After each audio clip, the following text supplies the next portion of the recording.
love. The way I feel it slipping all over me. This must be underwater love. The way I feel it. O que é esse amor da água? Deve sentir muito parecido a esse amor. This is it, underwater love. It is so deep, so beautifully liquid. Esse amor com paixão.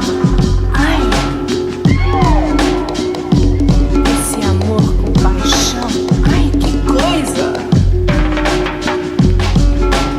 After the rain comes sun.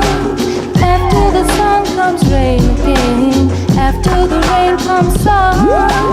After the sun comes rain again. After the rain comes sun. After the sun comes rain again.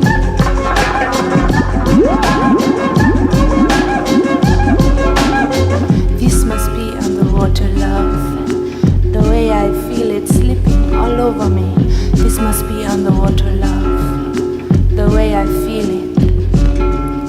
O que é esse amor da água?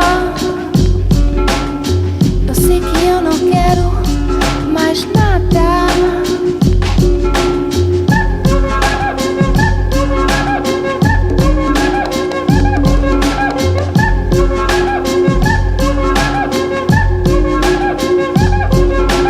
Follow me now to a place you only dreamt of before I came along.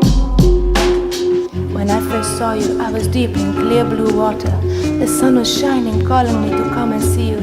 I touched your soft skin and you jumped in with your eyes closed and a smile upon your face. Você vem, você cai, você vem e cai. Vem aqui pra cá porque eu quero te beijar na sua boca. Que coisa louca. Vem aqui pra cá, eu quero te beijar na sua boca. Oh, que boca gostosa. After the rain comes sun. After the sun comes rain again. After the rain comes sun. After the sun comes rain again.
Everybody loves the sunshine.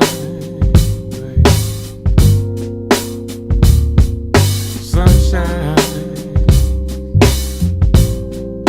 Folks get down in the sunshine. Sunshine. Everybody loves the sunshine. Sunshine.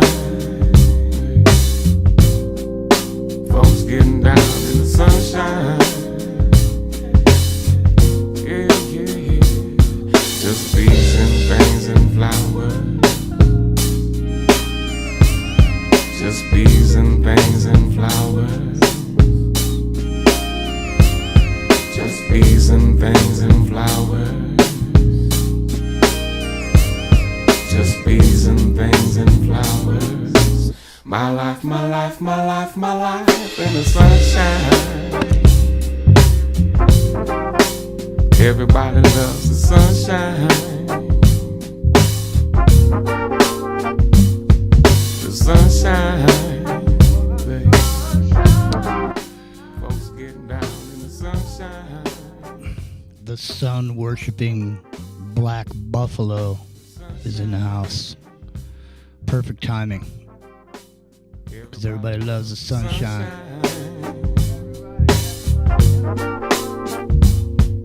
Sunshine. Folks getting down in the sunshine.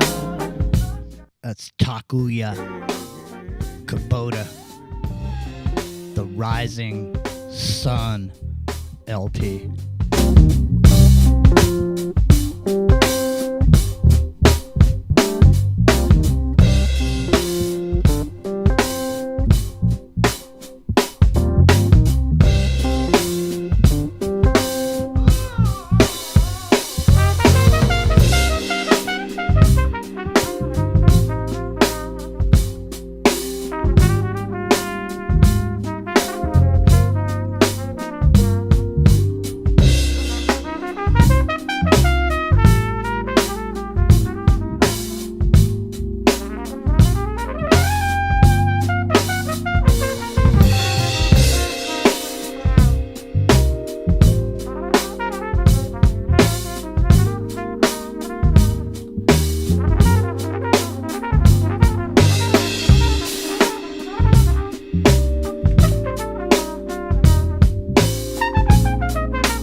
Central gives you access to every game, but Terry.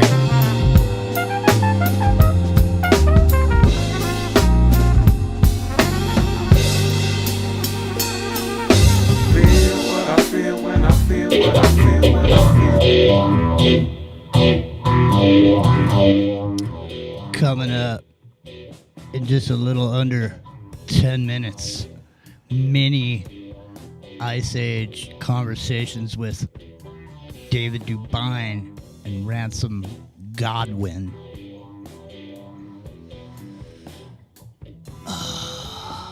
Here is the main squeeze covering Have a Cigar.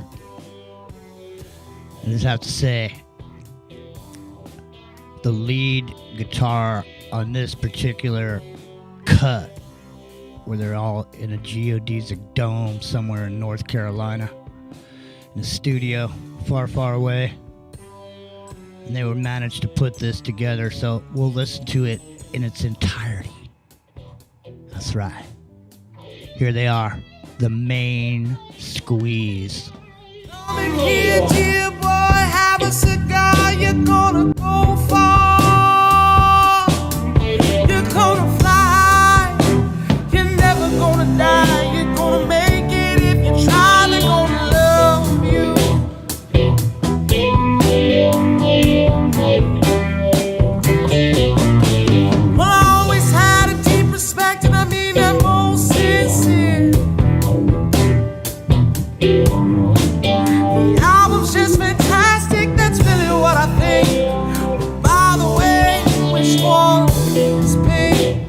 If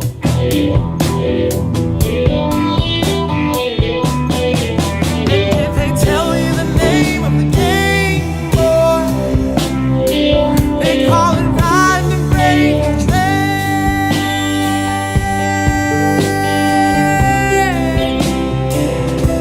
Oh,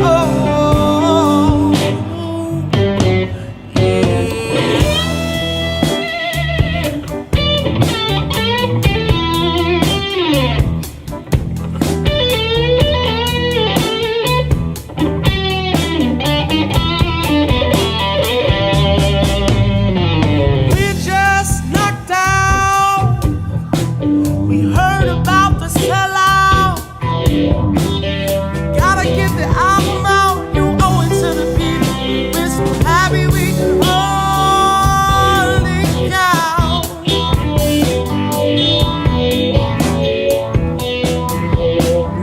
Everybody else is just free.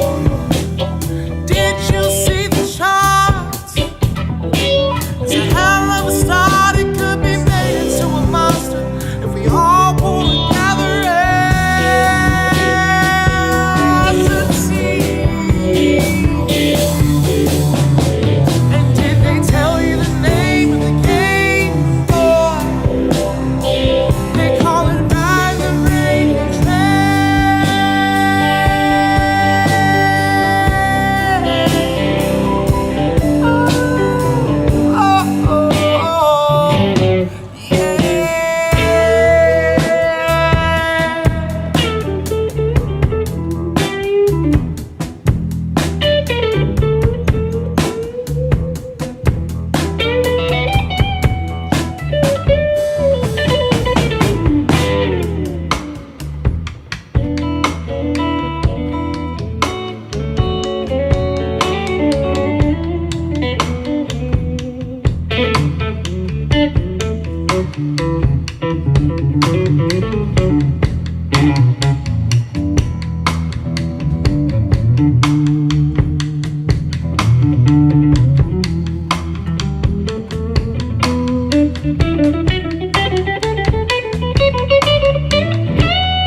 Thank you.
Damn.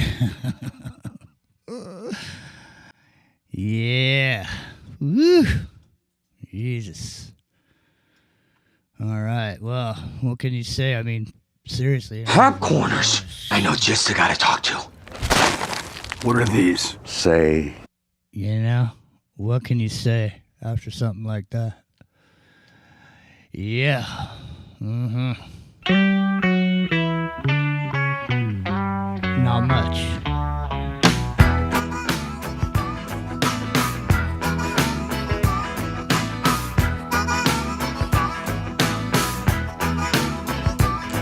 Don't wait. Don't wait.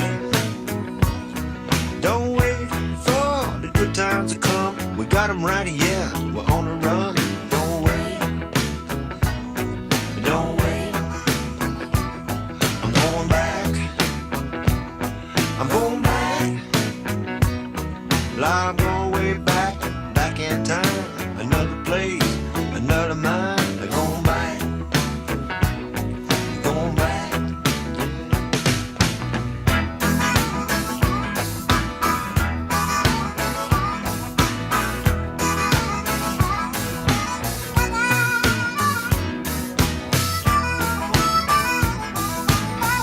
All right. That's Don't Wait, JJ Kell. Listen up. So, momentarily, we're going to join Mini Ice Age Conversation with David Dubine and Ransom Godwin. Dave Dubine was a guest on the show last Friday night, so looking forward to hearing what he's got to say tonight. It's been a week since then, and we talked a little bit about the fire. We'll see what happens tonight. All right, stay tuned. Here he comes.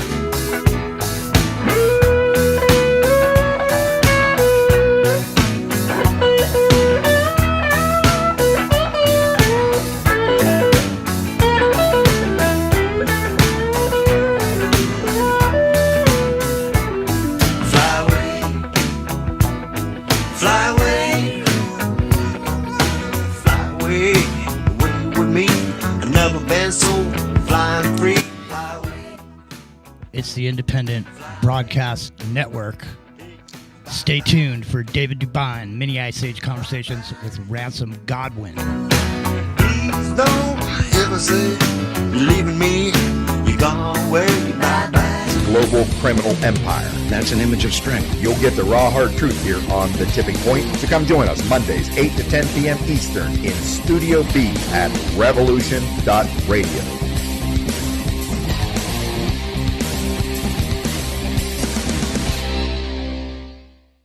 This is the people's war. It is our war. We are the fighters. Fight it then. Fight it with all that is in us. And may God defend the right. Warning! Warning! We gotta stop them! They're gonna kill us all! See how the trouble you've started? Be they the government, be they industry, be they organized labor, be they anyone, or human beings. Time when the operation of the machine becomes so odious, makes you so sick at heart that you can't take part. You can't even passively take part. And you've got to put your bodies upon the gears and upon the wheels, upon the levers, upon all the apparatus, and you've got to make it stop. And you've got to indicate to the people who run it, to the people who own it, that unless you're free, the machine will be prevented from working at all. Revolution Radio at freedomslips.com, the #1 listener-supported talk radio station, throwing ourselves upon the gears of the machine. Revolution Radio, where information never sleeps. You called down the thunder, well now you got it. Right! You tell them I'm coming! And hell's coming with me, you hear? Hell's coming with me! Revolution Radio.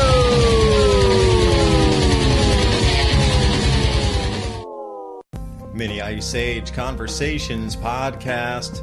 It's about observing cycles, sharing insights, and solving problems together by combining historical, climate, food, and economic data so you can make informed decisions as we shift into a new era. Here's what was, this is what's coming. Our world is never going back to 2019, so what will the new era look like? And most importantly, What is immediate that will affect the pocketbook and the outlook into next year so we can all get ready? Thank you for joining. I'm your host, David Dubine. Right along here with Ransom Godwin, taking it through the next 2 hours on Revolution Radio. For those of you joining us, please remember we're streaming on 8 different platforms, from the Facebook to the Twitter to the, what do we got, Vigilante TV shout out. We got over our YouTube, and then we got the Rumble channel up and running as well. Clanking worker citizen drones. Have you seen? It seems like the messaging is incredibly clear over the last week, even since we had our last show, that everything is now meant to be controlled, monitored, metered, and you have nothing for free any longer. Even if it was just a nature thing from God that used to be considered usable for the entire society, and now it's going to be regulated, monitored. You won't be able to have access to it unless you jump through all these hoops. And it just seems the messaging super, super clear on this now. So, you know, how are you going to embrace the new reality? Because these things are coming at us whether you want it to or not. Because earlier on my video that I just uploaded into YouTube, they're going, and I've already done the first gold-based transaction between United Arab Emirates and the Reserve Bank of India. So the central bank over in the UAE, which was always a bastion and a stronghold for dollar usage for oil sales, was using something. This will be a brand new one for you. So everybody, please look for LCS, which stands for Local Currency Settlement. Get this. They didn't use rupees or anything, dinars from UAE. They used 25 kilograms of gold, which is a little over 50 pounds of gold, as the swap mechanism to transfer the value from their fiat currencies. Between the fiat currencies, they use gold as the medium that everybody agreed on. That's the cornerstone bedrock of it. It's worth that much, and we'll trade each of our currencies back and forth to get that gold in the middle. You know, this is going to take a few more of these. It's already begun, and then all these things happening coming up the 22nd. So we won't even have our show until after this occurs. The BRICS nations are meeting on the 22nd.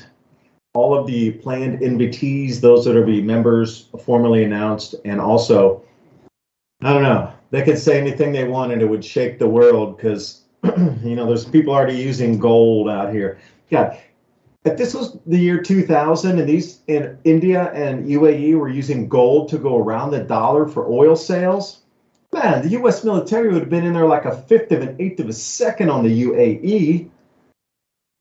And some sort of sanctions would have been slapped on India for sure, because it hadn't been the powerhouse yet of the economy like we see with China and India now.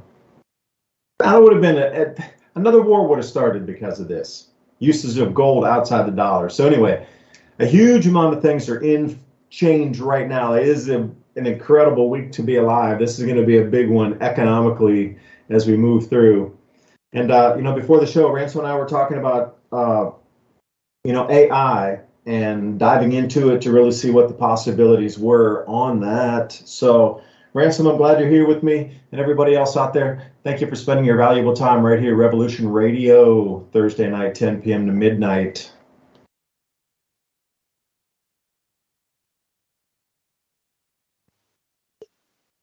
How's it hanging on Thursday?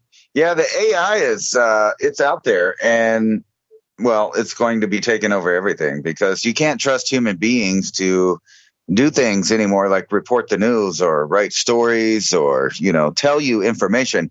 And the more that I've dived into it, it's a plethora of tools that could revolutionize everything, really. The problem is that the same old, I guess, program of controlling narratives and information is deeply embedded in all of the companies, because they don't want backlash So they're preemptively setting up most of these AIs with, I'm going to say, heavy restrictions on what you can or can't generate with it.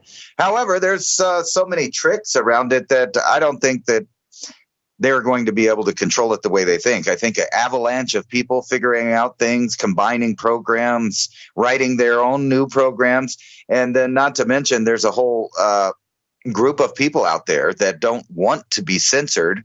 They don't want their creativity limited. They don't want their information transfer limited. I'll say it that way. But the kind of news really is that the big corporations are going all in on the AI while they stop the little guy from doing certain things with it. They are going to do that. And this includes deep fake. This includes fake voices. Right. Earlier, I was showing David a program and we were looking at it, and you could take a sample of anyone's voice anywhere and then create an AI text to video based thing where you can make someone say anything and sound like anyone. And I guess that's why they're so heavily in their restrictions, because we are going to be entering a time where from news to entertainment, you can't believe what you see, hear, or read. I mean, here's one article right here. News Corporation profits plunge 75%, but they're not worried about it because media giants hail the opportunity of AI. And what do they mean by that? Well, they mean replacing all the human commentators, reporters, and et cetera, writers, editors, all of it with AI. And, people think that some of their, industries that they're in aren't going to be affected. But let me tell you, are you a farmer? Like say you're a guy that goes to clean up lots and pick weeds out of the farm there and help the farmer out by pulling out stuff and manually doing it. And you get paid by the hour. It's all right money. Well, don't worry about it. They can just buy a new machine that will just drive up and down and it'll laser out all of the weeds, kill the insects. And when you see this continuing, what you're seeing is the removal of human beings out of all of the equations, from labor to manufacturing to creativity, information and news, media, entertainment, even the production of food is being handed over to AI in different ways. Some of those ways we can't talk about on here, but the point being that every industry is involved in the AI. And what they're giving, it's weird. It's because it's like the same old story. It's like cell phones are great. Computers are great. Tablets are great. Satellites are great. All of the stuff's great. But when it's being controlled on how you use it, it amounts to not much more than a paperweight in the long run. And it seems like every invention that is out there that could benefit man is co-opted, controlled, and made to a point where it's really unusable for the common guy, but the corporations are bombarding you with the same thing. So it would behoove to everyone, not only to learn AI, but to recognize AI, and, use it yourself. Use it for the opposite reasons. Like you could make something very fast that could teach, like you could say you have a book and you like to make an audio book, things like that, real easy. So you just load your book in there. But at the same time, you could give people images and ideas and all of these things and teach them how to do things, inform them about things.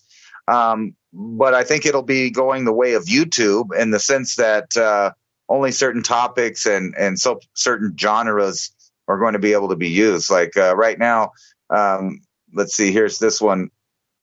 KOAT, this is one of my local news stations here. YouTube to promote false claims. Oh, excuse me, not promote them. Freudian slip. Prohibit false claims about cancer treatments under its medical misinformation policy. So this means that, going out from the here now to the future, it's on you, the individual, to learn all you can about every topic, especially those that directly or indirectly change or steer your life in some way, because you can't trust them. And it's so funny that we live in an era. You remember when they came out with that stuff on TV there for a while that was kind of telling people, and they do it over and over again. I remember when the Snowden leaks leaked. the news media was trying to say, well, we're allowed to have these documents and read them and go over to them and explain them to you, but you can't look at them. Even though, it's freedom of press and every single individual is that press that they're talking about in the amendment to have the freedom of press.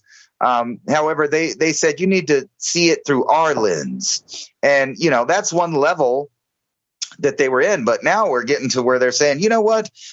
Only crazy people do their own research. People out there doing their own research, that's very dangerous because you could be, reading something that we didn't approve.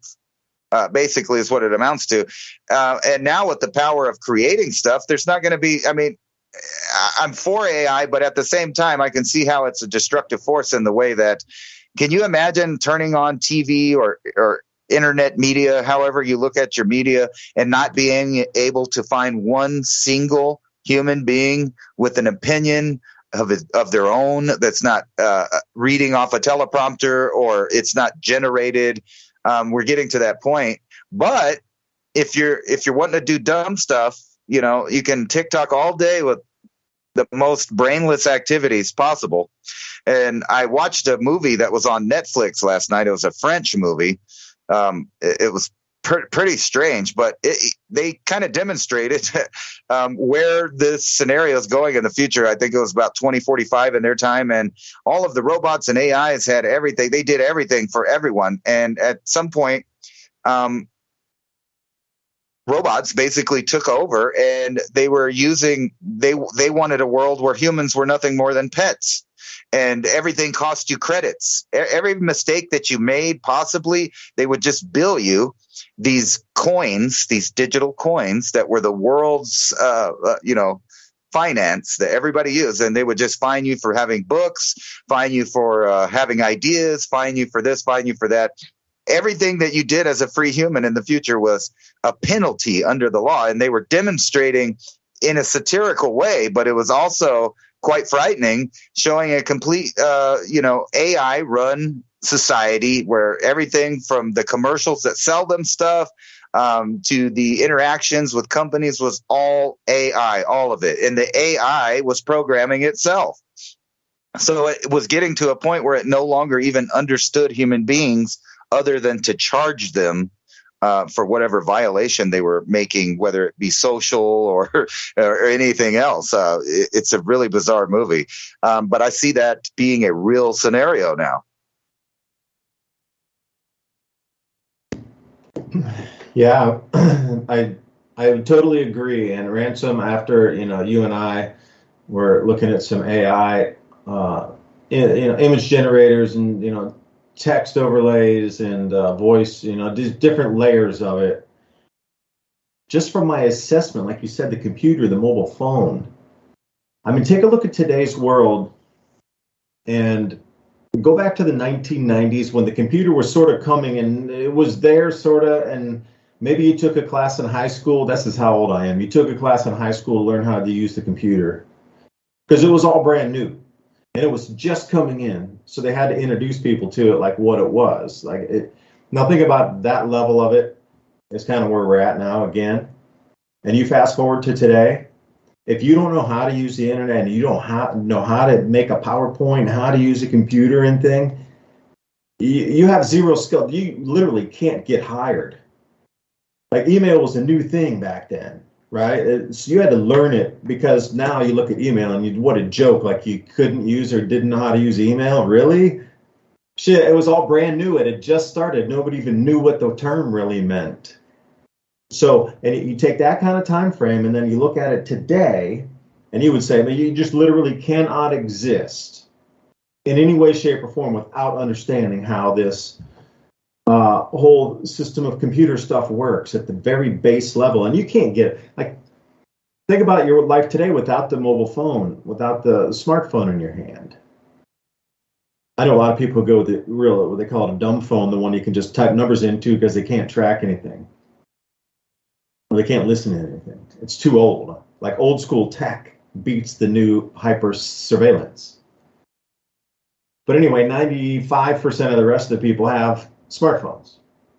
So can you imagine not knowing a smartphone, not having the ability to even understand and turn on that you could actually call somebody using that same device or get on the internet and look at something. Like if you don't know that basic skill of even how to operate the most minimal function of a smartphone, this is where we're at with AI. If you don't have that ability to even operate the smidgenest function of a rigid, like the smallest levels of it, you're never going to survive. Like this thing is so vast and so gargantuan and all encompassing. You have no idea after seeing the power of this stuff.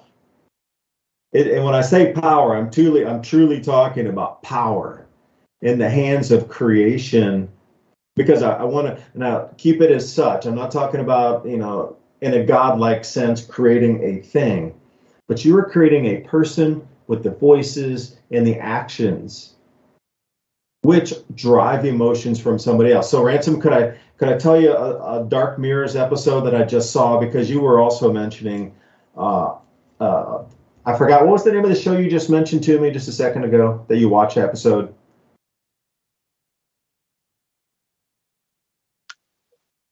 It was actually a movie. It was called Bug Bot or something like that. Here, let me find out what it is for sure. It was something like that. Yeah. Go ahead.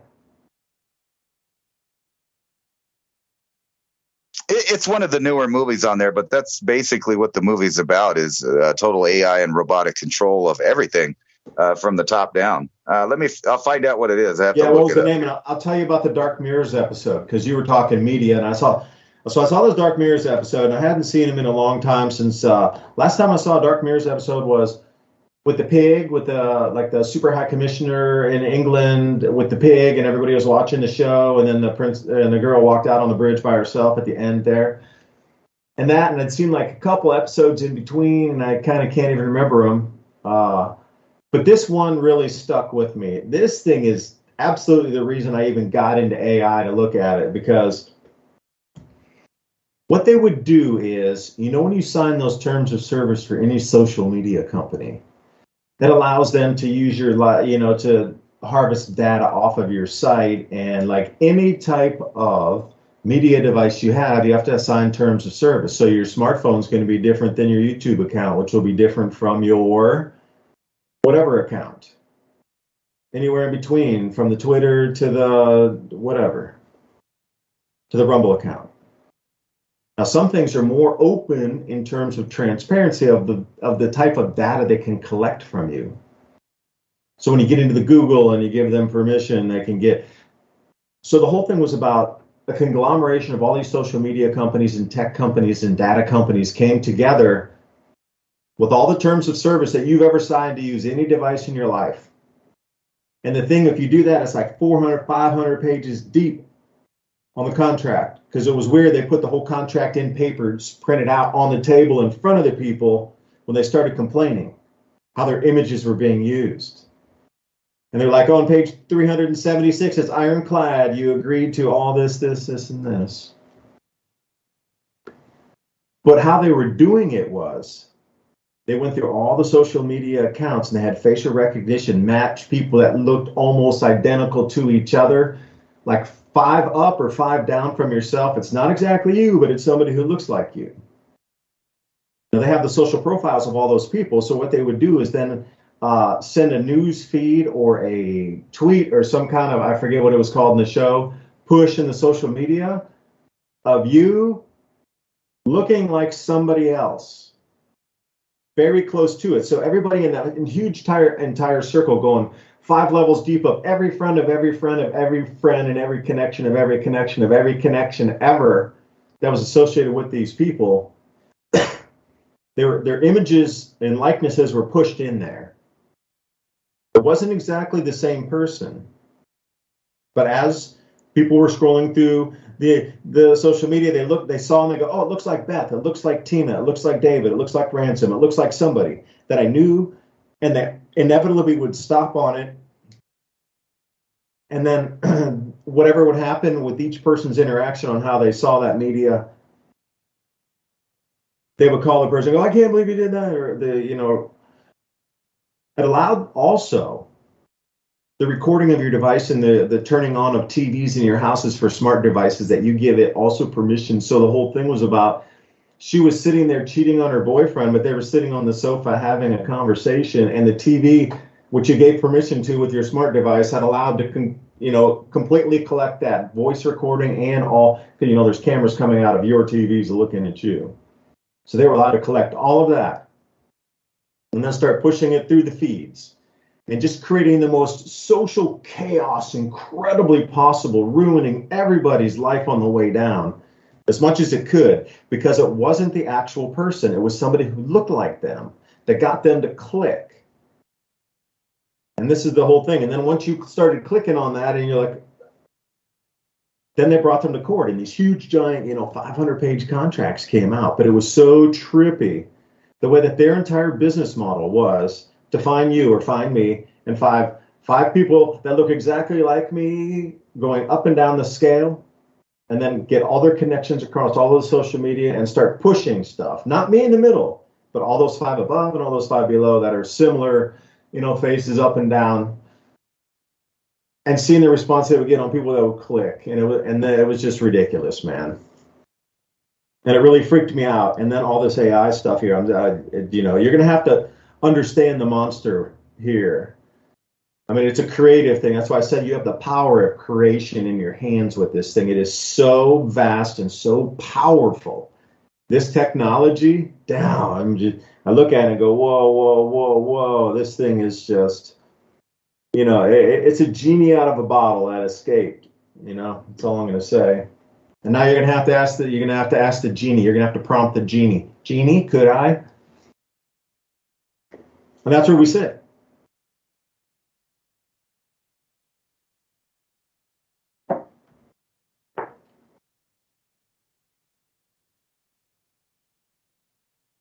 Ransom? Yeah, I'm here.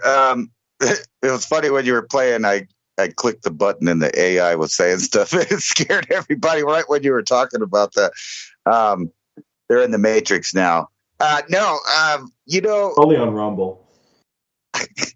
I was wondering though, how long until, because have you seen some of the pranksters? Like there's a guy that pranked Kissinger and thinking he was Zelensky. Like there's been several of these guys, but now that we have these tools, can you imagine a scenario where you have 2 people, let's say like Joe Biden or Kissinger, that are later in the years, and although they talk about AI a lot, I don't really think they understand it like younger people do. They don't understand the power of it. That's why they fall for some of these pranks.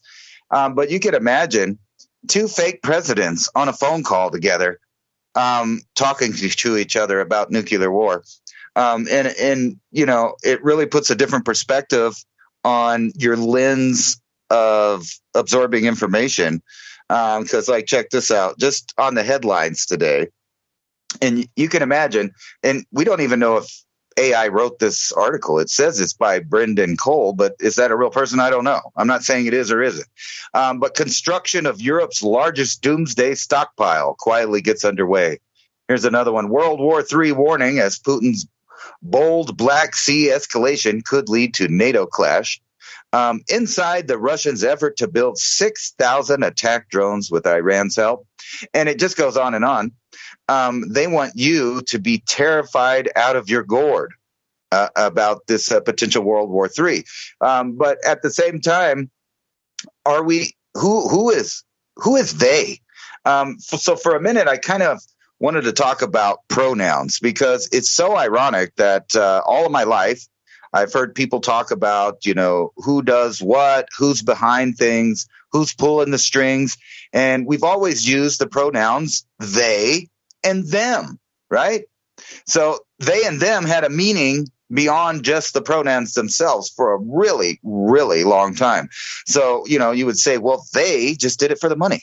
Well, they killed Kennedy because they didn't like this. And, you'd always have that classic person go, who's they? Who is they? Well, the truth is we don't know who they or central banking. Yeah, well, but who are they? I mean, can you name the owners of the private bank? I mean, you might be able to, name off some people on the board that they put in the public, or like somebody like that. But who are them? Who are they? And now it's ironic that they've taken those same things where pronouns don't mean anything now. So it's who did it? They them did it. They them did it, and they them could be an AI at this point. So when you're reading articles about doomsday, are we to trust that, or did somebody just put in prompts? What's a really scary story to, make people afraid? Like, you could literally go to GPT and say, what would be a scary story about a nuclear holocaust amongst nations of the earth? And then it would tell you a story, and it would tell you, well, this is just speculation. Like the other day, I put into GPT, I said, if Star Wars were a real thing in reality, who would the empire be? Which nation would it be? And then it goes through and it says, well, you know what? By the way, there's a lot of nations that fit that bill. Great Britain, Nazi Germany, Great Rome, the United States, and China. Can you believe that?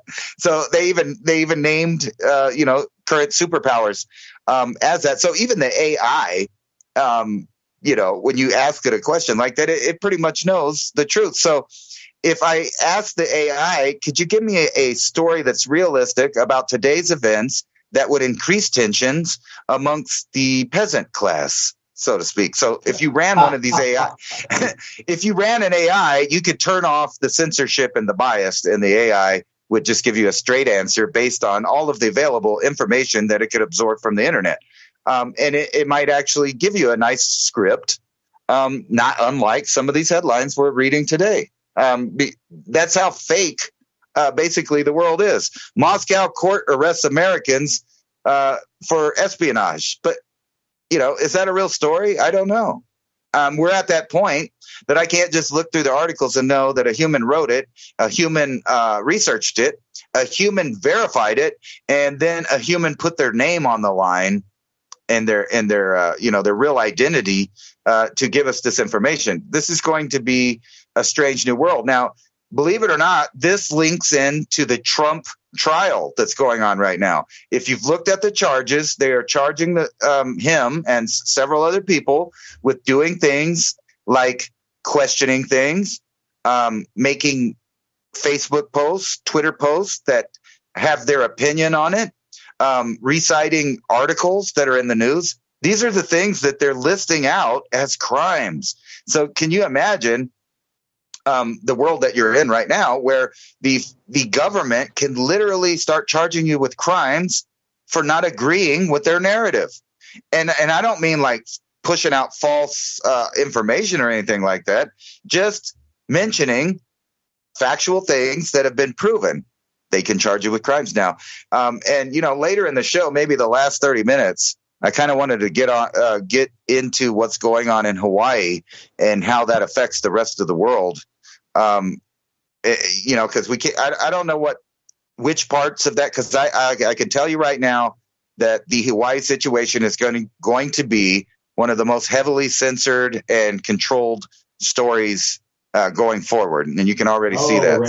Ransom. If we're going to talk about this, we're going to have to ditch the YouTube and head over to Rumble. Yeah, I agree, but I thought we'd wait till like maybe the last 30 minutes to do that. And, because I got I've been doing a lot of research into that, and it gets cuckoo, but let's just talk about some stuff in the real world that might relate if you can understand. Ransom, can you hold that thought? Can I throw a thought to you? And then I know you're going to ping right off of it in like 2 seconds. So using ChatGPT myself, because I have the August opportunity report that I am in the midst of completing right now. So I use ChatGPT. Now this is really super important. I was trying to verify or validate that because of the Hungatonga eruption, there was a huge amount of ice crystal clouds up in the mesosphere. Like, it was the big, huge water vapor eruption, and it pushed it one layer up from the stratosphere, like way super high up. Generally, meteorites coming in leave a little dust up there that'll make a cloud, or rocket launch, like going out. We'll leave some, some particulate, water, whatever else gases up there. That will make a cloud. Now, generally, they're really wispy, and they're called noctilucent clouds. But literally up there right now, there's hundreds of thousands, okay, I'll be conservative, tens of thousands of times more crystals of ice crystals surface for ozone to break down on. So this year was forecast to have the biggest ozone hole ever recorded ever since, we started really looking at it like 1987 or something like this. So far, the year 2000 is the lowest, but this is going to be way bigger, like super crazy, way big. And it's going to affect the barley crops. This was my forecast back in December and January, 6 months ago. So this is going to verify or validate that. So this is what I was thinking. You're trying to get you to think for me, Ransom. So I'm asking a question like, I want to use this point to validate that it's possible that crops could be lost due to UVB radiation striking the ground based on how sensitive the penguins' eyes are to UVB radiation, to explain all of the beach strandings we've had so far with the penguins. There's thousands and thousands of penguins like washing up on the South American beaches. One thing they all have in common, empty stomachs. So I put in a chat GPT, I said, how sensitive are penguins' eyes to UVB radiation? And then it answered back, penguins' eyes are highly sensitive to UVB. They have a wider range of electromagnetic spectrum. So if that were to increase, then the higher that is, the blinder they get. And also their prey is also sensitive too with the retinas. So they're going to move to different locations or different depths in the water. So everything's affected. So if the penguins are starving to death and washing up because their prey moved or they couldn't hunt because of the sensitivity in the eyes, would this not be another kind of, check the box? All right, we're looking for really huge grain production losses in the Southern Hemisphere, which again would drive price. And it's just going to be a never-ending price increase, which was how I was trying to Ransom dovetail into your thought there.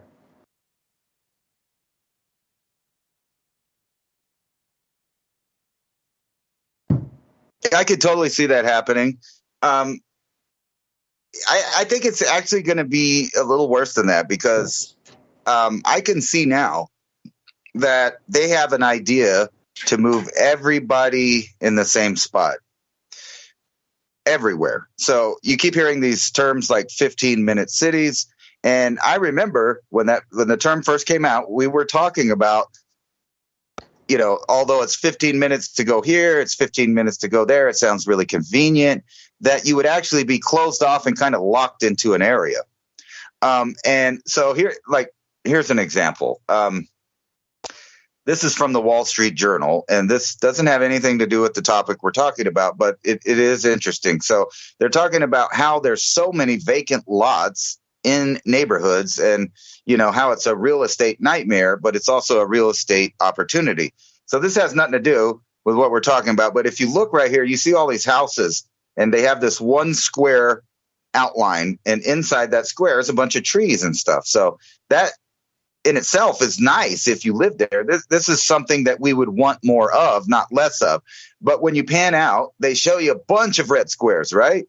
And then when you pan out again, you see thousands of red squares. Now, inside each one of these red squares are utility wires that go to that empty lot.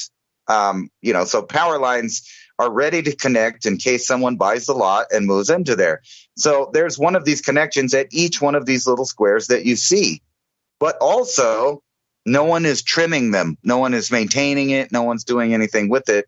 And so say you had something like, this is all hypothetical here. Say you had something like Tropical Storm Hillary, and it's forecast to hit LA on Sunday with winds up to 80 miles per hour. California's first potential cyclone landfall since 1939. Now, if in California there are large areas of these unattended lots in the city with power lines running through them, and the city might have chose not to concentrate its efforts on lots that don't have anything on it and trimming around that because, no one's complaining about it, and they can do massive lots like commercial lots and like stuff like that. But that's all around where people live. So if an 80-mile-an-hour wind gust started blowing into the city of Los Angeles and knocked over maybe some trees or something, and they hit the power lines, and then the power lines arced out. And, if the city planners didn't have the wherewithal or the foresight to turn off the electricity and leave the water on, there may be the potential for a massive fire blowing through Los Angeles, San Diego, pick a city. And then imagine a smart city that's blocked off where you can't escape anywhere, where you can't go anywhere. And now you have this fire. And guess what? Most people don't pack gas masks in their go bag in case of forest fires. I happen to be one of those people. I carry that around just in case.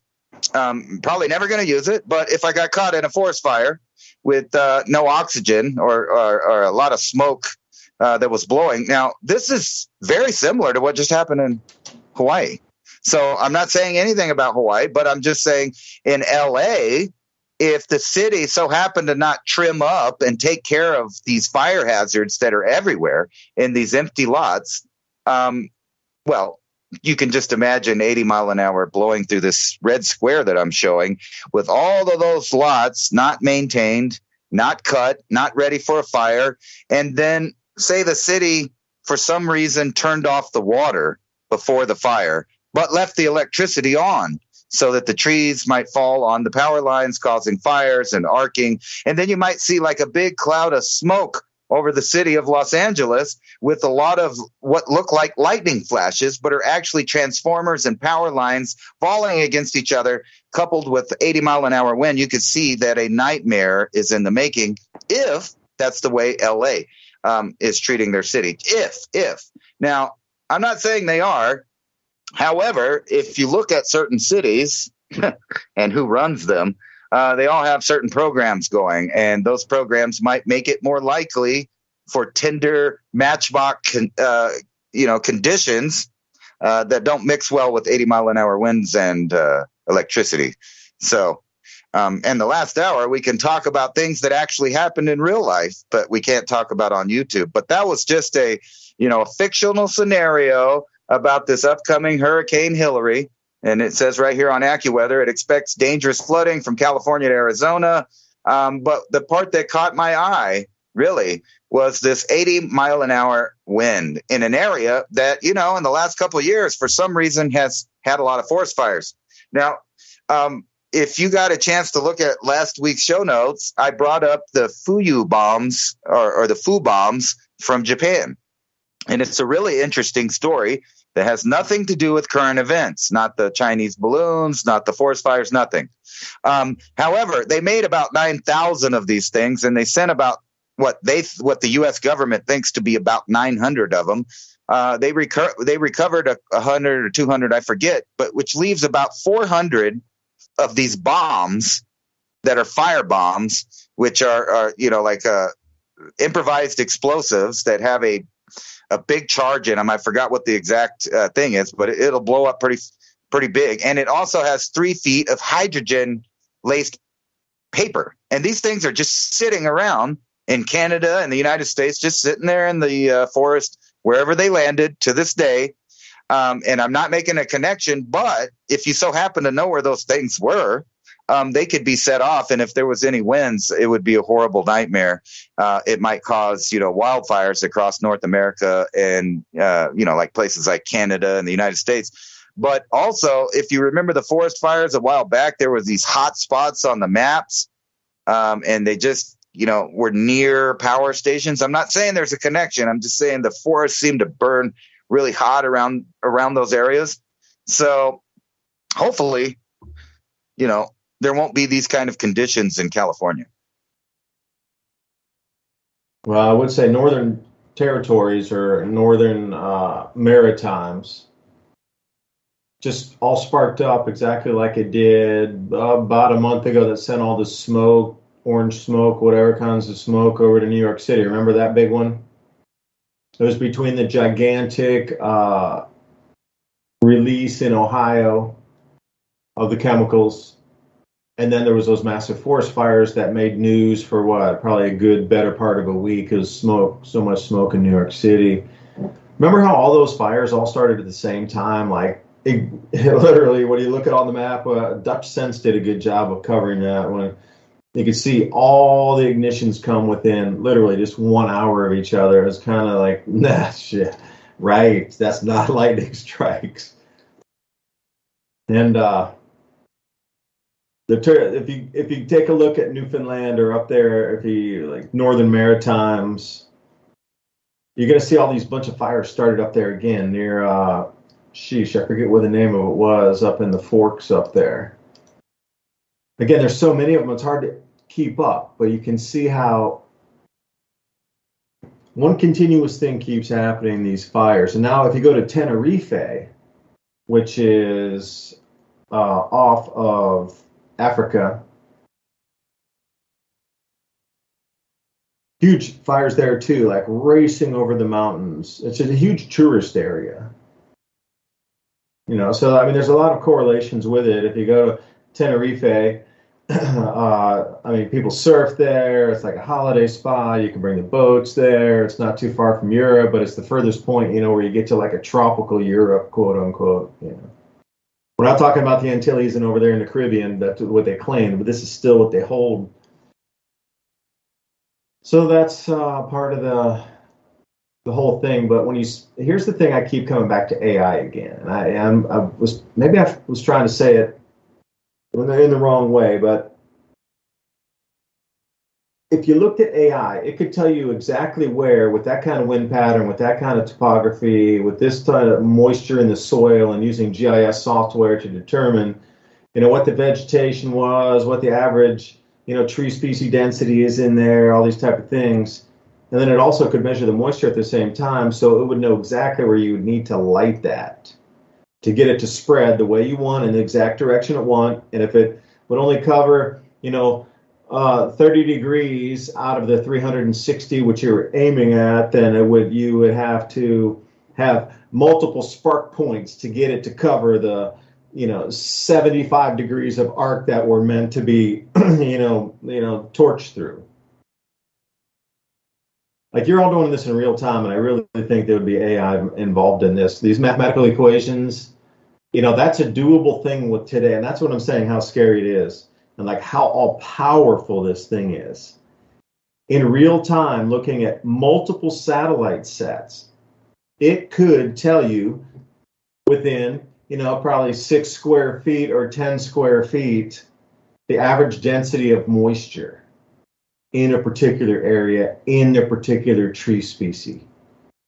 That's crazy, but that's like old tech. That's years ago. So I can't even imagine what it would be like today and what they can really look at. And if you got the wind patterns and then you have the topographical maps, they already understand wind flow, because like a huge amount was mapped during, get this, when they were doing surveys for wind turbines. Like almost all the Earth's been mapped for wind flow, which it never was before. Now they have wind flow, which was, you know, it's all been mapped. Anywhere there's possibly a wisp of wind that could have pushed a turbine, it's been mapped. So now you start to integrate all these different sciences. And then all it takes is, you know, the program with the correct wordage and how to get this to cover from, you know, if you're looking at north at 0, you know, it's going to go, okay, from 0 to 45, everything in that whole thing needs to disappear. So where does it need to be lit? Because when I looked at some of these photos up in the cane fields, it looked like there was 3 or 4 ignition spots. When you get those real wide views, you got to look, don't look downtown. What you're really looking for is the real wide views looking back out of into the cane fields, way back up there. Like, look, you can look way back in the back of the image up there, and you'll see what I mean. Like sometimes there would be a helicopter view from way back over there, like when the fires were coming in. And the people that were, excuse me, taking photos themselves had just swallowed an insect. But that is... I told you, David, you will eat the bugs. You will enjoy the bugs. Yes, Klaus, may I shine your shoes? May I lick your boots?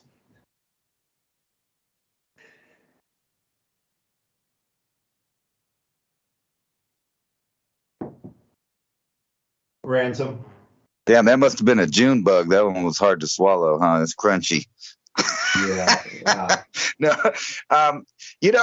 speaking of food, though, we talk a lot about food here, and I was looking at this article, and you might think that these people are crazy. However, they're a Stone Age tribe, and they still practice cannibalism. So, cannibal tribe that eats that's thieves. a bad word here. It eats thieves as punishment, devouring everything apart from. Well, they can read that. I'm not going to read it, but the male member part. So, we talk a lot about what would happen after the lights go out. And I know a lot of people are kind of judgy about how civilization is so forward. And we were talking about AI and all that stuff. But in the reverse, when the grid goes down, I have a feeling that people may act a little more like this.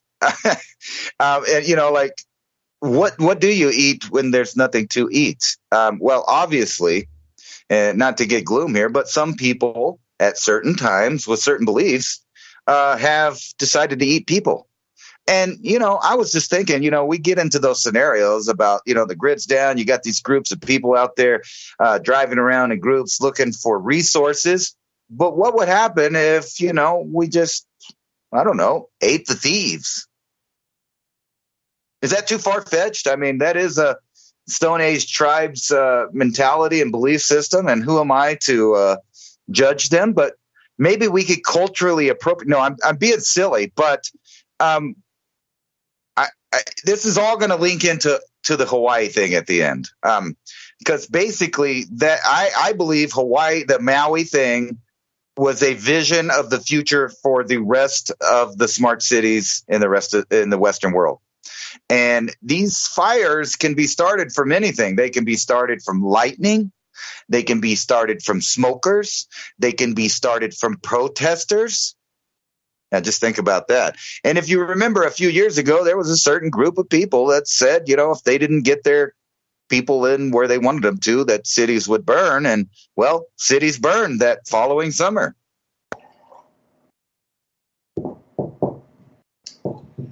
Yeah. Like I was saying, that the big C word here, I can't do it. I do it, because you ask, what would you do? Well, I would first know at least wild foraging, some basic stuff, just to get some plant nutrient into you. I would understand where minerals are in like muds and stuff. And I'd probably actually eat some mud if it was in a fresh flowing water area that had, something there. And then sit down and actually just really not beyond praying. I mean, praying's, but to get into the whole thing, it's like, I'm not going to partake in that at all. Like, I'm going to choose to sit here and end whatever that existence is before I step to that. I will not participate at all. So in that kind of mind frame of melding with the creator to allow some other source of sustenance to actually come to you, using mind over matter to create something out of nothing, because you wouldn't go there.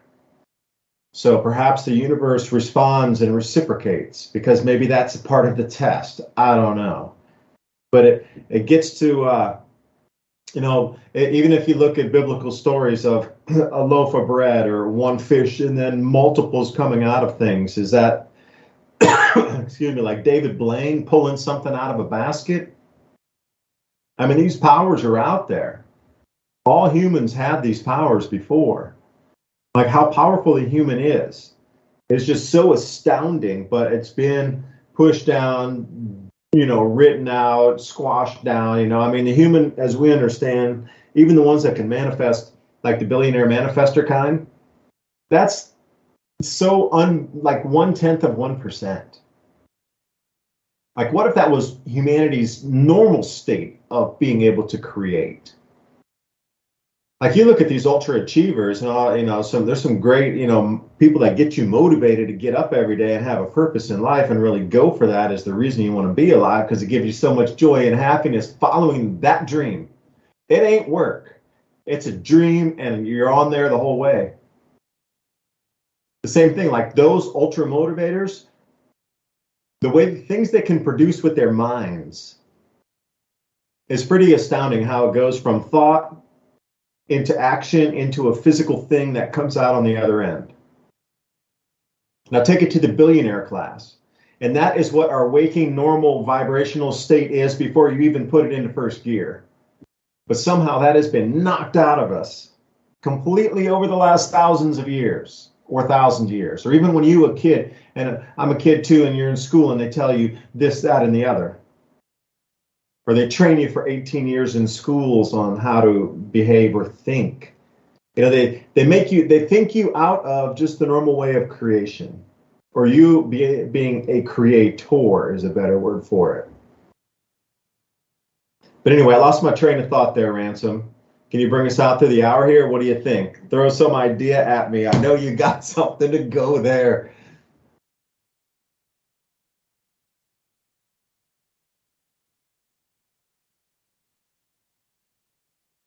Sorry, I remuted myself. No, I sit here and analyze this stuff like I'm my own AI. So, you know, I got my own artificial intelligence. It's programmed by the parameter police and the controllers.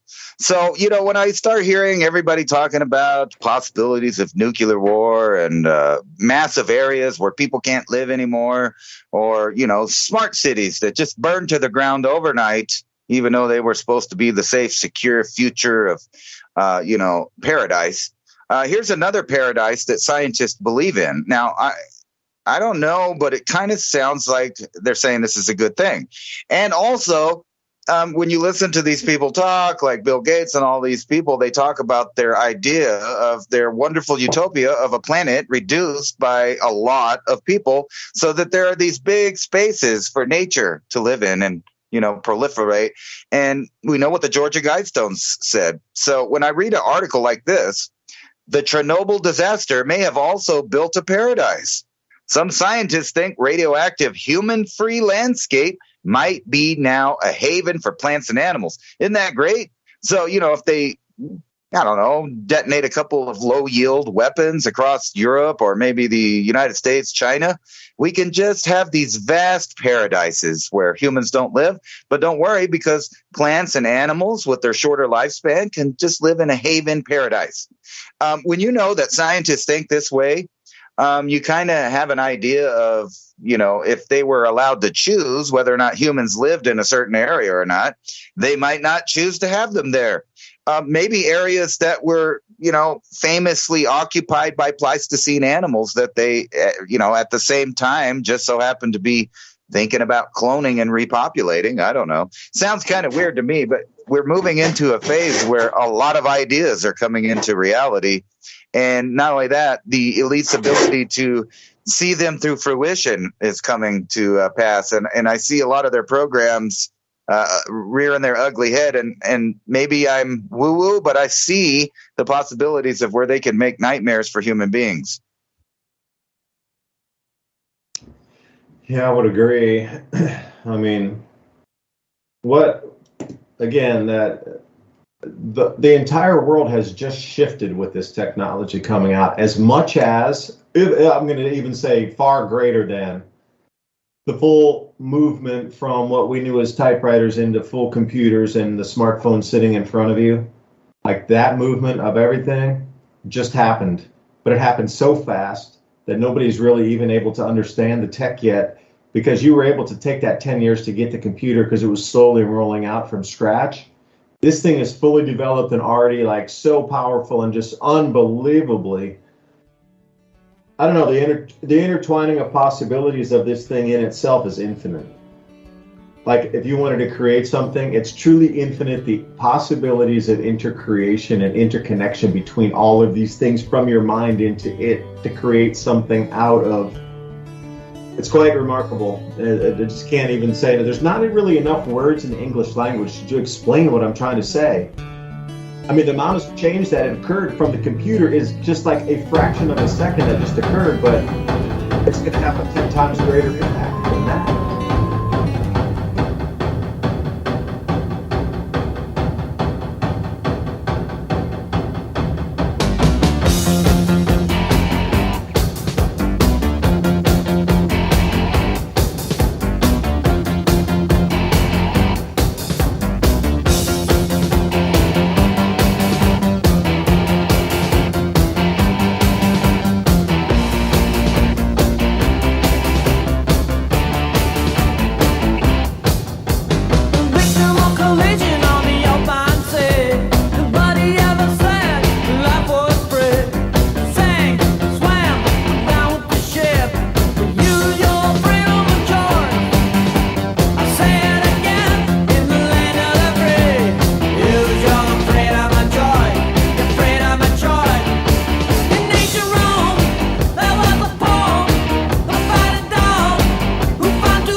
Thanks for listening while we took that short break here at Revolution Radio, freedomslips.com.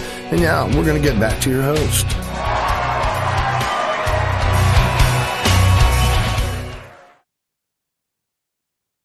And welcome back for the second hour of Mini Ice Age Conversations. David Dubine right here with Ransom Godwin taking you through the next hour.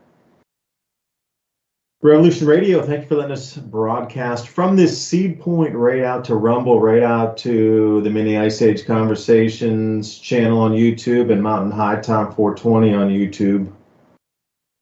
We're kind of streaming there first with Twitter, of course. Vigilante TV, thank you. It's about getting this message out. It truly is. You know, you look and see how much censorship is truly taking its course now. Like it's before it was sort of visible to people, but now everybody can truly see it. Like it's no longer hidden in a back closet somewhere. Like, hey, you know, you talk about that. You don't know what you're talking about. There's no censorship happening, but it's just so out it's like right on the table in front of you. So if you consider free speech something to keep online, consider Revolution Radio a donation to keep this, not only this channel, but the entire network on air to bring you different voices, different opinions, different ideas. Because we truly are at the point now where we really, really need a lot of communication and alternative thought between people. Because as Ransom and I were talking about earlier, you know, with AI coming out, you can generate any message with any voice, with any person, with any thought, with anything behind it that you want to disseminate across the airwaves, and you will not be able to determine if it was a real person or not. That's the level we're going at in like weeks from now, not years from now. That's the whole thing I get out of this. The evolution of the technology is just, it's so fast. It's unbelievably fast. Like the images I saw before when I first started looking into this, not even 3 months ago. Yeah, you could tell there were things a lot of times with the hands and, you know, something with eyes, and that's all gone. That's near perfection now. So back then that was such a defected artifact inside a creation algorithm, recorrected itself in less than 3 months to go from, you could definitely tell that was fake, to that's very close, man. That is so close right now, it's difficult to tell. In 3 months. Like where it's going in another 3 months after this is you will not be able to tell the difference. That's how fast this technology is moving. And it's stunning. And, you know, you're going to have to be able to discuss these types of issues and truly what is or isn't going on. Because I had lunch with my parents today, and there was a bunch of floods around our place. There was huge rainfalls here, and when they're still cleaning up from the rainfalls like 3 days ago, 3 days ago in the evening. But I was asking my parents, you know, and they were talking about the elections coming up. And even my mom is saying, I think they were fixed. I don't know. And she was saying, this guy is such a terrible leader of the country, like the worst ever. What's going to happen if he wins again? Then I know it's going to be fixed. And I said, well, then what do you want to do about it? What are you going to do? And she said, I don't know. I'll just know. And that was the whole answer. There's 300 million people out here, and 500, less than 600. You know, 300 million versus 600. It boils down to that. But that was the same messaging. I don't know. I'll just know. But that was an interesting thing to say. I'll just know. But then what does that do for everybody? Like, think about that. Just suddenly the entire country just knows that was, it ain't what it is. Let's say it is definitely not real. Just like the AI is not real. It just definitely won't be real. And everybody will realize that at the exact same time, that it's not real anymore, that is a complete fiction. Everything you think, breathed, and were brought up on is a complete fiction because of that one event. But then, you know, all this AI driving, pushing, you wonder where those two are going to meet in the middle, and would one be the catalyst for the other? But Ransom, I know you're going to have a response because you always do. Welcome back, second hour, Mini Ice Age Conversations. Welcome one, welcome all.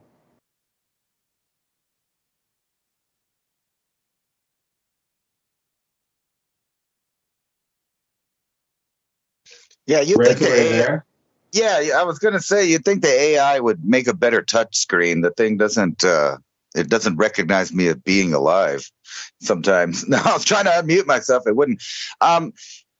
The whole thing with the, because we're allowed to talk about that on YouTube now. So the whole thing with the election is whether you believe that the elections turn out the way that they do or not, the idea that you give away this power to artificial counting in the first place seems, suspect from the beginning.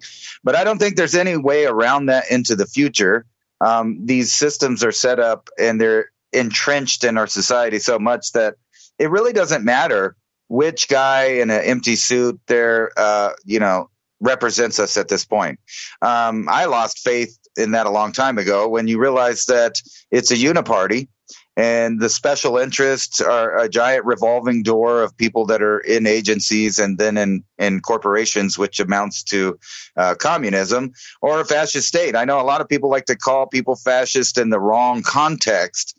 But whenever you have a merger of corporation and state or government and what we call the industrial complex, that it's, on one end is communism, on the other end is fascism. And with crony capitalism, that's about what we got. So, there's only one way to kind of go around them. And that's just to, like we've been talking about for weeks, is to start opting out of their systems. And how do you do that? Well, I'm not exactly sure, but I do know one thing, that if your future's riding on the monetary systems, you might be in for a shock, because they're going to change them on everyone.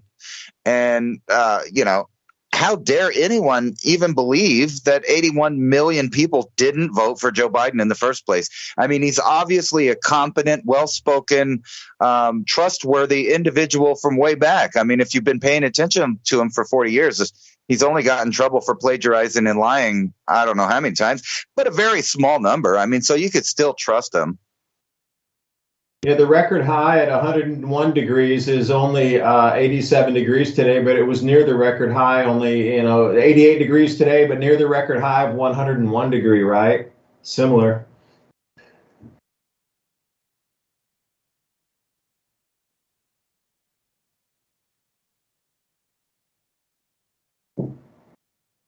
The global temperatures. I don't know. I'm just sticking to the heat index. I've decided to go the other side of things instead of, not believing them.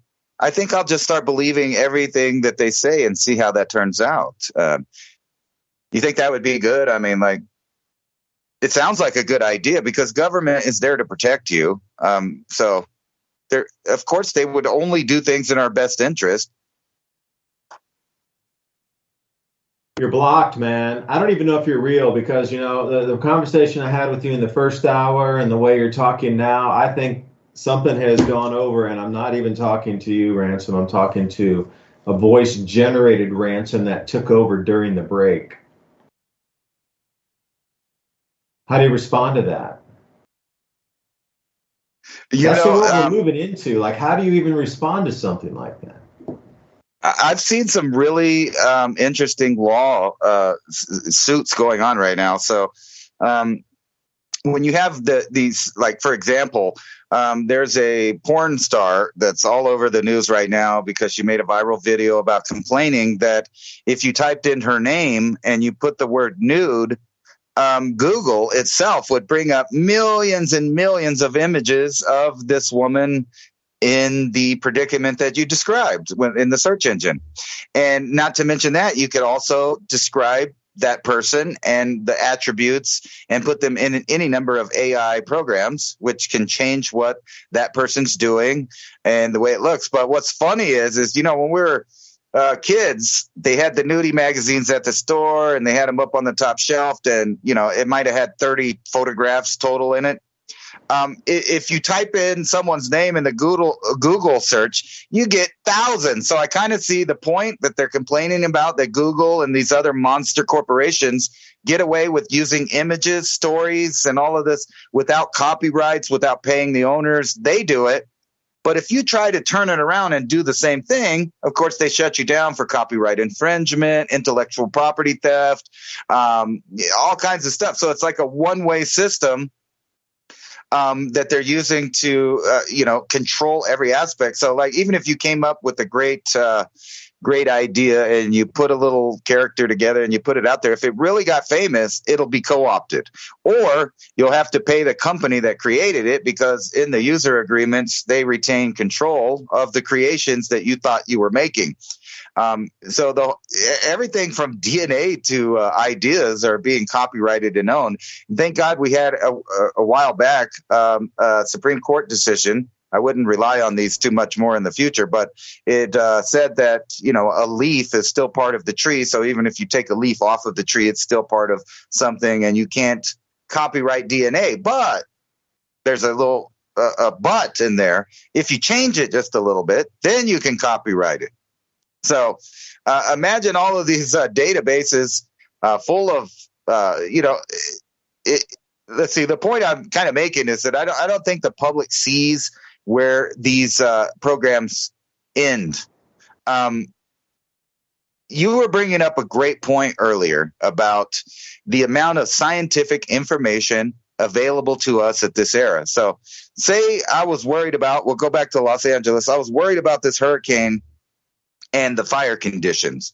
I could know exactly where it's going to blow in, just about the trajectory of the wind, where it's going to blow off the canyons, all of this stuff, which kind of tells you, and it's a point I brought up before, with all the surveillance that we have and all of the algorithms and people and manpower and all of this in this total surveillance grid that can find grandma protesting from a bunch of blurry photos with their facial recognition, can't seem to find the real criminals. They can't seem to find the real terrorists. They can't seem to figure out these mysteries of how fire started, and things like that. When we know that they have the computing power, the AI power, the algorithm power, and learning machines that could tell them exactly where, when, and how something started. So it also predicts it for them. They have predicting models. So they almost know, like, if a scenario set up a certain way, what's going to happen, or at least what are some variables of this what's going to happen. And, just from us analyzing it, I could predict that in the near future, there is going to be a lot more dramatic natural disasters. I'll put natural disasters. And you remember the government's definition of natural is that man is natural. So therefore, anything man creates is also their natural. So if a disaster happens and it's caused by human beings, it is a natural disaster. If you don't believe me, you can ask the state of New Mexico.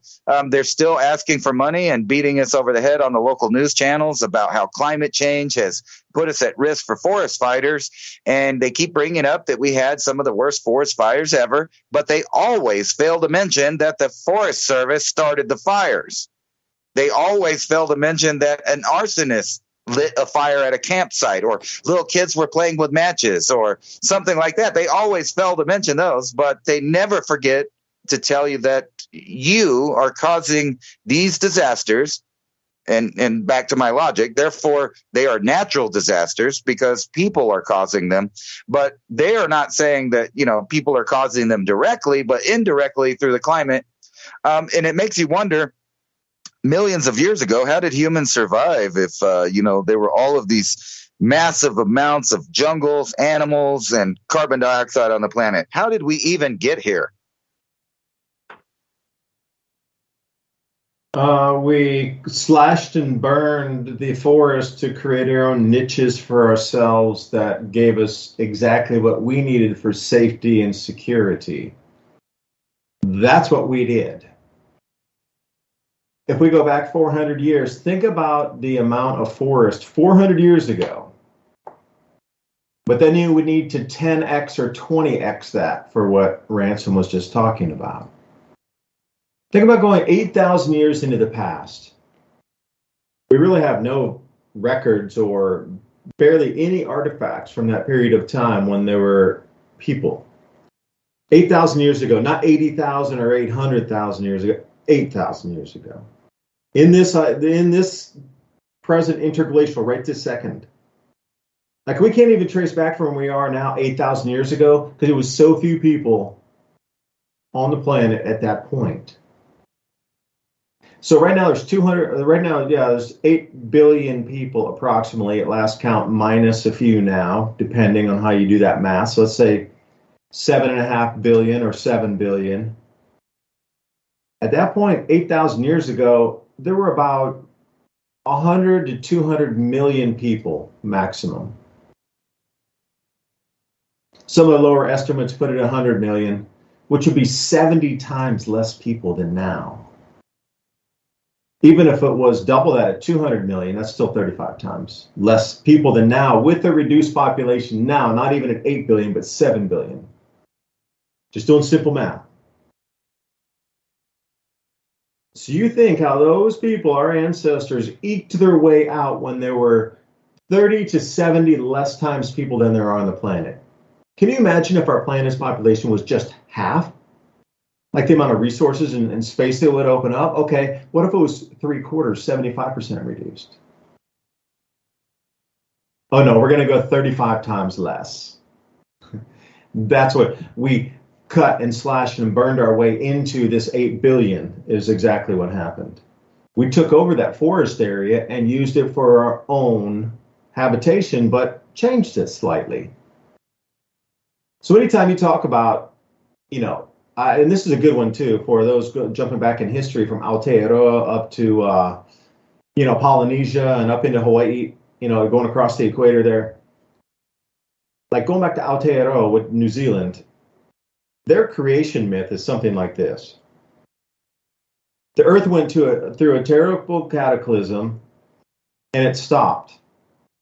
And the great fisherman from the sky pulled down a, fishing pole with a line in the water and pulled the mountains of New Zealand out of the water and created the islands of what we know in mountains as we know as New Zealand today. They saw that plasma bolt come down in, and when something happened with the crust, it lifted and the ocean parted around the mountains. That's crazy because somebody saw that and knew that it happened. But then you look at Polynesia and you go back, man, we're talking 1,500 years ago, Roman era time, the Polynesians were up, like getting up through all the islands of what we know as Polynesia today. Like they had their own indigenous populations before the Polynesians arrived, some 1,500 years ago.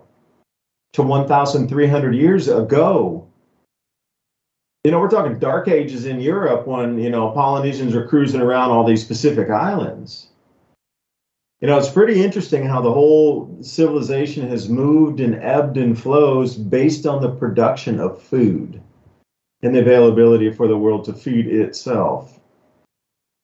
And it's pretty trippy how AI could possibly help us create more food, because at the same time it could destroy, or at the same time it could create so much abundance.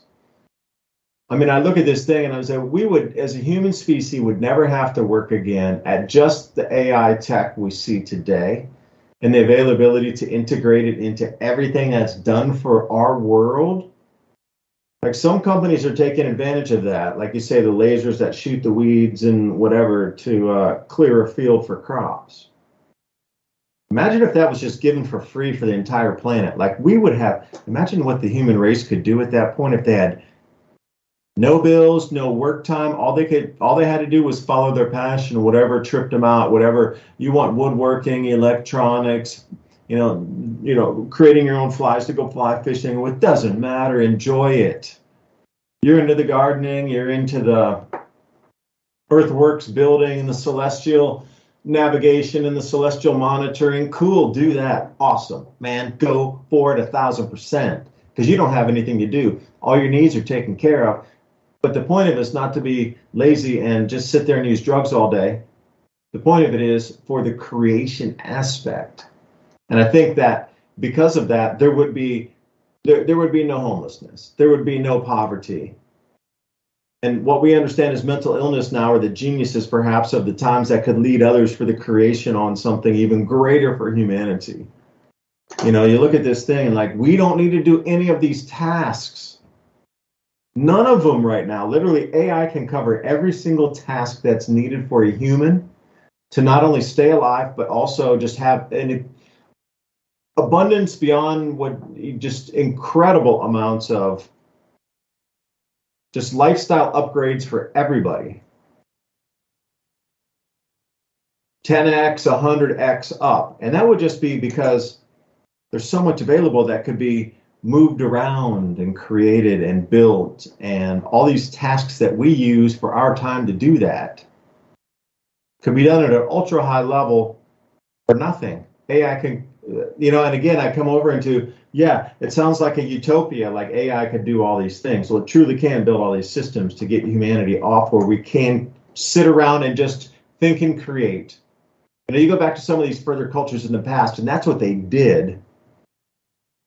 That's why you don't find a lot of remnants and things of cultures further past that were at that point already. And so we're into degradation points, like each, since the Roman Empire and even back through the Greeks and further back is Sumerians, and if you believe there was a Tartaria, each step down seems to be successively like less advanced.